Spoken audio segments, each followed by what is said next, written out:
नमस्कार दोस्तों, मैं उज्जवल विश्वास आप लोगों का मेरे YouTube चैनल में स्वागत है। दोस्तों, तुलसीदास कृत श्री रामचरितमानस में तुलसीदास ने ये कहा कि कैसे भगवान श्री राम विषम परिस्थिति में भी वो अपने सुख के साधन को ढूंढ लेते थे। जब उनको वनवास मिला तब की छोटी सी घटना मैं आप लोगों को सुनाना चाहता हूँ। जब उनका तय हुआ था कि आज उनका राज अभिषेक होने वाला है, तो उस समय प्रातःकाल कैकेयी कोप भवन में चली गई और वो कोप भवन में जाकर बैठ गई और किसी ने राजा दशरथ को कहा कि दशरथ, कैकेयी कोप भवन में गई है। उस समय दशरथ डर गए, कहा कि कैकेयी जैसी महारानी आज कोप भवन में कैसे, क्या हुआ होगा। तो दशरथ सबसे ज़्यादा प्रेम कैकेयी को ही करते थे। वो गए कोप भवन में, तो जैसा कि कैकेयी ने तय कर रखा था कि महाराज हमें 2 वरदान देंगे। 2 वरदान जो उस समय देवासुर संग्राम में मांगा था, और वही 2 वरदान मांगने के लिए कैकेयी उस समय कोप भवन में गए और वहीं पर बैठ गए। दशरथ कोप भवन में जाकर कैकेयी को मनाया, कहा महारानी क्या हुआ, आप इस समय असमय कोप भवन में कैसे, राम का अभिषेक है और आपको वहाँ उपस्थित होना आवश्यक है। तो उस समय कैकेयी ने कहा कि महाराज आप तो भूल ही जाते हो, आपने मुझे कहा था कि आप मुझे 2 वरदान देंगे और अब तक उस वरदान को आपने दिया नहीं, बल्कि भूल गए। दशरथ ने कहा 2 वरदान क्या, कैकेयी तुम आज मुझसे 4 वरदान मांग लो। आज मैं इतना प्रसन्न हूँ क्योंकि राम का राज अभिषेक है, राम राजा बनने वाला है। तब कैकेयी ने कहा कि महाराज पहले आप राम का सौगंध खाइए, पहले आप राम का सौगंध खाइए कि आप मुझे अभी 2 वरदान देंगे। तो दशरथ ने कहा बस इतनी सी बात है, ठीक है मैं राम का सौगंध खाता हूँ, मैं तुम्हें 2 वरदान अवश्य दूंगा, मांगो पहला वरदान क्या है। तो उस समय कैकेयी ने वरदान मांगा।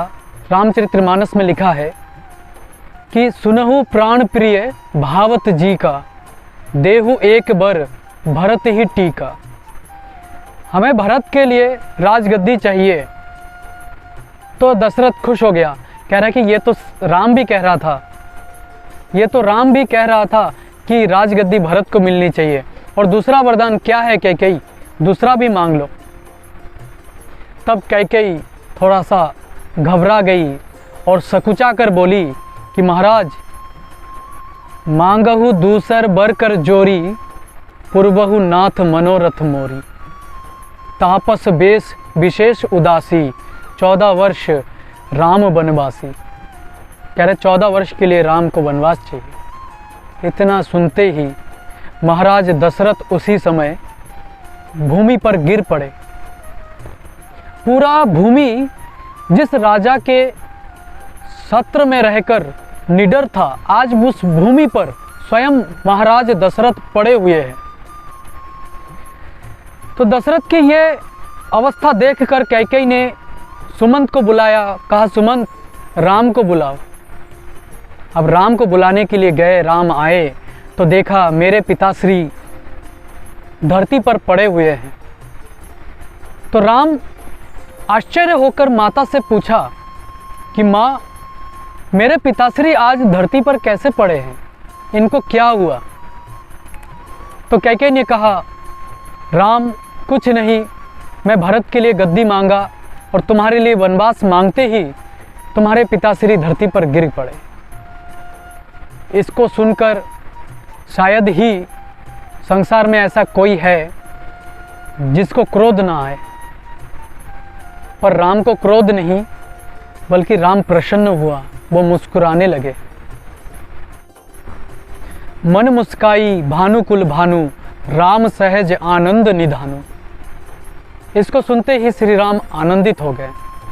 तो दोस्तों, कहने का मतलब यह है कि विषम परिस्थिति को भी श्री राम ने मुस्कुराकर स्वीकार किया है, और उसमें भी सम परिस्थिति को बताया है कि माता ये तो मेरे लिए सौभाग्य की बात है कि मैं 14 वर्षों तक वन में रहूँगा। वहाँ के जितने ऋषि मुनि तपस्वी हैं उनका आशीर्वाद प्राप्त करूँगा। ये तो मेरे लिए बहुत ही सौभाग्य की बात है। तो माता पिताश्री से कहिए कि मैं खुश हूँ, मैं प्रसन्न हूँ। तो राम ने हमें सिखाया है कैसे विषम परिस्थिति में भी सुख का अनुभव करना चाहिए, सुख को प्राप्त करना चाहिए। सुख हर जगह है, केवल हमें उसको ढूंढना चाहिए, वहाँ से सुख हमें लेना चाहिए। सुख लेने की क्षमता होनी चाहिए। ऐसे ही सुख आपके पास दौड़कर नहीं आएगा, आपको हर जगह जो है सुख को ढूंढना पड़ेगा और उसी में सुखी रहना पड़ेगा। तो दोस्तों नमस्कार। सुख रहने का एक ही तरीका है, श्री रामचरितमानस का पाठ करना। अतः ऐसे ही वीडियोज़ लेकर मैं आप लोगों के सामने आता रहूँगा। आप लोग अगर मेरे चैनल को सब्सक्राइब नहीं किया, सब्सक्राइब कीजिए, लाइक कीजिए, शेयर कीजिए। तब तक के लिए धन्यवाद, नमस्कार।